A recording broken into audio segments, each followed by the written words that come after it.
एक छोटे से गांव में एक नौजवान रहता था जिसका नाम अहमद था। अहमद एक मेहनती और होशियार लड़का था, लेकिन वह अपनी नमाज की तरफ ज्यादा तवज्जो नहीं देता था। वह सोचता था कि नमाज बस एक रस्म है जिसे बड़े लोग अदा करते हैं। अहमद का गांव बहुत खूबसूरत था, जहां हरे पेड़, फूल और बाग थे। गांव के बीच में एक पुरानी मस्जिद थी जिसके इमाम मौलाना अब्दुल्लाह थे। मौलाना साहब हमेशा बच्चों को नमाज की अहमियत बताते, लेकिन अहमद को उनकी बातों में कोई दिलचस्पी नहीं थी। अहमद के वालिद एक किसान थे और अपने खेतों में दिन भर मेहनत करते थे।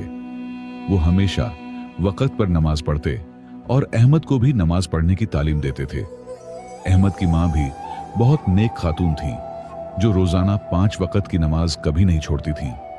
अहमद अपने वालिदैन की बात सुनता, लेकिन नमाज पढ़ने से हमेशा बहाने बनाता। कभी कहता कि मैं थक गया हूं, कभी कहता कि मेरे पास वक्त नहीं है। अहमद को दुनियावी चीजों में ज्यादा दिलचस्पी थी। वह सोचता कि बस मेहनत से ही जिंदगी में कामयाबी मिलती है। गांव में एक बूढ़े हकीम बाबा रहते थे, जिन्हें हर कोई बहुत इज्जत देता था। लोग कहते थे कि हकीम बाबा की दुआएं कभी रद्द नहीं होती। वो हमेशा नमाज के बाद लोगों के लिए दुआ करते और कहते कि नमाज में ऐसी ताकत है जो जिंदगी की हर मुश्किल को आसान कर देती है। एक दिन अहमद अपने दोस्त यूनुस के साथ खेत से वापस आ रहा था। यूनुस ने कहा, मेरे दादा जान कहते हैं कि नमाज हमारे लिए ढाल है। अहमद ने हंसकर कहा, मैं तो ढाल के बिना ही ठीक हूं, मुझे कोई मसला नहीं है। उस वक्त गांव में रमजान का महीना शुरू होने वाला था। हर तरफ रोजों और तरावीह की तैयारियां हो रही थीं। अहमद के वालिद ने उससे कहा, बेटा, इस महीने में तुम बाकायदा मस्जिद जाना शुरू करो। अहमद ने सर हिला दिया, लेकिन दिल में सोचता रहा कि वो इससे कैसे बचे। गांव के दूसरे नौजवान जैसे हसन, अली और उमर बाकायदा नमाज पढ़ते थे। वो अहमद को भी साथ चलने की दावत देते, लेकिन अहमद हमेशा कोई ना कोई बहाना बना लेता। अहमद को लगता था कि नमाज से उसका कीमती वक्त जाया होता है। अहमद के घर के करीब एक बड़ा खजूर का दरख्त था, जहां वो अक्सर बैठकर सोचता रहता। वो अपनी जिंदगी में बड़ी कामयाबी हासिल करना चाहता था, लेकिन उसके सामने कोई वाजह रास्ता नहीं था। अहमद अक्सर सोचता कि गांव छोड़कर शहर जाएगा। रमजान का पहला दिन आ गया। अहमद के वालिदैन सहरी के लिए उठे और अहमद को भी जगाया। फज्र की अजान हुई और अहमद के वालिद ने कहा, चलो बेटा, आज से तुम्हारी जिंदगी में एक नया सफर शुरू करो। अहमद ने बेमन से कपड़े पहने और वालिद के साथ मस्जिद की तरफ चल पड़ा। मस्जिद में पहुंचकर अहमद ने देखा कि बहुत से लोग फज्र की नमाज के लिए जमा हुए थे। मौलाना अब्दुल्लाह मेहराब में खड़े थे और उनके चेहरे पर अजीब नूर था। अहमद ने आखिरी सफ में बैठकर नमाज अदा की, लेकिन उसका ध्यान नमाज में नहीं था। नमाज के बाद मौलाना साहब ने रमजान की फजीलत के बारे में बात की। उन्होंने कहा, नमाज हमें अल्लाह से जोड़ती है।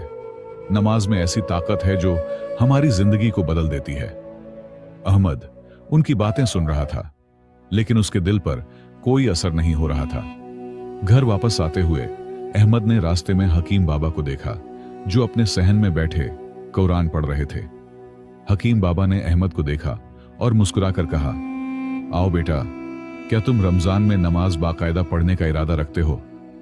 अहमद शर्मिंदा हो गया। उसने झूठ बोलते हुए कहा, जी हकीम बाबा, मैं कोशिश करूंगा। हकीम बाबा ने अहमद की आंखों में देखते हुए कहा, नमाज में जो ताकत है उसे तुम जल्द ही समझोगे। मेरा यकीन है कि तुम्हारी जिंदगी में जल्द ही तब्दीली आएगी। कुछ दिन गुजर गए। अहमद रोजा तो रखता, लेकिन नमाज में उसका ध्यान नहीं था। एक दिन शाम को जब वह खेत से वापस आ रहा था, अचानक आसमान पर काले बादल छा गए। तेज हवाएं चलने लगीं और बिजली चमकने लगी। अहमद को डर लगने लगा। मौसम अचानक बहुत खराब हो गया और जोरदार बारिश शुरू हो गई। अहमद एक दरख्त के नीचे पनाह लेने के लिए भागा, लेकिन बारिश इतनी तेज थी कि वह पूरा भीग गया। उसके पास कोई रास्ता नहीं था और घर बहुत दूर था। उसी वक्त अहमद को करीब एक छोटी सी झोंपड़ी नजर आई। वह जल्दी से उस तरफ भागा। झोंपड़ी में एक बूढ़ा आदमी बैठा था। उसने अहमद को देखा और मुस्कुराकर कहा, आओ बेटा, बारिश से बचकर आ गए, लेकिन मुसीबतों से बचने का एक ही रास्ता है, और वो है नमाज। अहमद हैरान हुआ, यह बूढ़ा आदमी कैसे जानता है कि वह नमाज नहीं पढ़ता? बूढ़े आदमी ने कहा, मैं साथिर हूं, इस जंगल का निगाहबान। मैंने तुम्हें कई बार देखा है। जब दूसरे लोग नमाज के लिए जाते हैं तो तुम खेलते रहते हो। साथिर ने अपनी कहानी सुनाना शुरू की। मैं भी एक वक्त में नमाज से दूर था। फिर मेरी जिंदगी में एक बड़ी मुसीबत आई। मेरे बेटे को सख्त बीमारी हो गई। कोई दवा काम नहीं कर रही थी। तब मैंने नमाज का सहारा लिया। साथिर की आंखों में आंसू आ गए। मैंने दिन रात नमाज पढ़ी और अल्लाह से दुआ की। मौजिजा हुआ, मेरा बेटा ठीक हो गया। उस दिन से मैंने अहद किया कि कभी नमाज नहीं छोड़ूंगा। अहमद खामोशी से सुन रहा था और पहली बार उसके दिल में कुछ हलचल हुई। बारिश रुक गई तो साथिर ने अहमद से कहा, बेटा, तुम्हें अब घर जाना चाहिए। तुम्हारे वालिदैन फिक्र कर रहे होंगे। अहमद उठा और जाने लगा। साथिर ने उसे रोका और कहा, याद रखो, कल असर की नमाज के बाद मुझसे मिलना। मुझे तुम्हें कुछ दिखाना है। घर पहुंचकर अहमद ने देखा कि उसकी मां परेशान थी। कहां थे तुम? हम बहुत फिक्रमंद थे, मां ने कहा।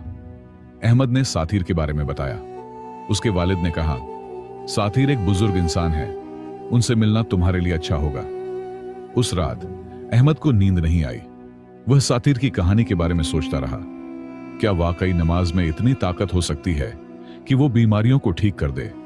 क्या अल्लाह वाकई हमारी दुआएं सुनते हैं? ये सवाल उसके जहन में घूम रहे थे। अगले दिन असर की नमाज के बाद अहमद साथिर से मिलने गया। साथिर अपनी झोंपड़ी के बाहर एक दरख्त के नीचे बैठे थे। उन्होंने अहमद को देखा और मुस्कुराकर कहा, आओ बेटा, मैं तुम्हारा इंतजार कर रहा था। आज मैं तुम्हें नमाज की ताकत का एक सबूत दिखाऊंगा। साथिर अहमद को जंगल के अंदर ले गए, जहां एक छोटा सा चश्मा था। यह चश्मा पहले सूखा हुआ था, साथिर ने कहा। जब मेरे बेटे की बीमारी ठीक हो गई, मैं यहां आया और शुक्राने की नमाज अदा की। मेरी आंखों से आंसू बह निकले और अचानक यह चश्मा फूट पड़ा। अहमद हैरान था। उसने चश्मे का पानी पिया, जो बहुत मीठा और ठंडा था। साथिर ने कहा, इस चश्मे का पानी कई बीमारियों का इलाज है। लोग दूर दूर से आते हैं, लेकिन मैं बस उन्हें बताता हूं कि असल शिफा नमाज में है। पानी तो बस एक जरिया है। वापस आते हुए साथिर ने अहमद से कहा, बेटा, तुम्हारे सामने जिंदगी में कई चुनौतियां आएंगी। तुम अगर नमाज को अपना सहारा बना लोगे तो कोई मुश्किल तुम्हें नहीं रोक सकेगी। नमाज सिर्फ इबादत नहीं, यह रूहानी ताकत का जरिया भी है। अहमद ने घर आकर पहली बार खुद से मगरिब की नमाज पढ़ी। नमाज पढ़ते वक्त उसके दिल में अजीब सुकून था। उसने सोचा कि शायद साथिर की बातों में सच्चाई है। उसने फैसला किया कि वो कम से कम एक हफ्ते तक बाकायदा नमाज पढ़ेगा। कुछ दिनों बाद अहमद के वालिद बीमार हो गए। तेज बुखार था और वो बहुत कमजोर हो गए थे। गांव का हकीम आया और दवा दी, लेकिन फायदा नहीं हुआ। अहमद परेशान था। उसने याद किया कि साथिर ने कैसे नमाज के जरिए अपने बेटे को सेहतमंद किया था।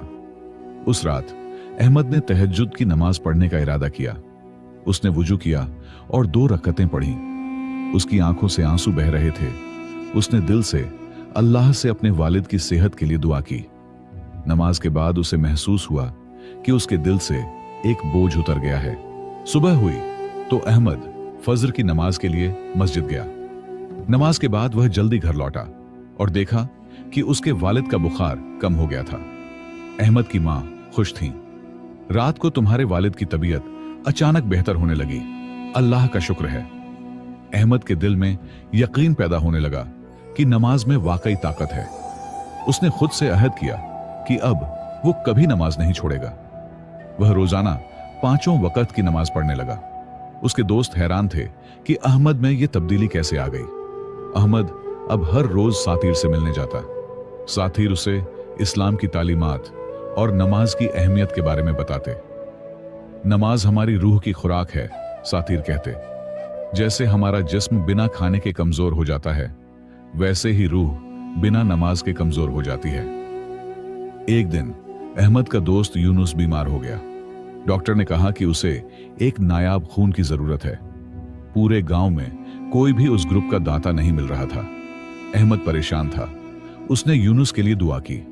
अगली सुबह अहमद सातिर से मिलने गया और यूनुस की हालत के बारे में बताया। सातिर ने कहा, तुम खून देने के लिए टेस्ट कराओ, शायद तुम्हारा खून काम आ जाए। अहमद ने हैरानी से कहा, लेकिन यह तो बहुत नायाब खून ग्रुप है। सातिर मुस्कुराए, अल्लाह के काम अजीब हैं, तुम नमाज पढ़ो और टेस्ट कराओ। अहमद ने फौरन नमाज पढ़ी और फिर शहर के अस्पताल गया। टेस्ट के बाद डॉक्टर ने खुशी से कहा, तुम्हारा खून ग्रुप बिल्कुल यूनुस के मुताबिक है, यह तो मोजिज़ा है। यूनुस को खून मिलने के बाद उसकी सेहत बेहतर होने लगी। यूनुस के वालिदैन अहमद के शुक्रगुजार थे। अहमद ने कहा, शुक्रिया मुझे नहीं, अल्लाह को अदा कीजिए। यह नमाज की ताकत है जिसने मुझे आपके बेटे की मदद करने के काबिल बनाया।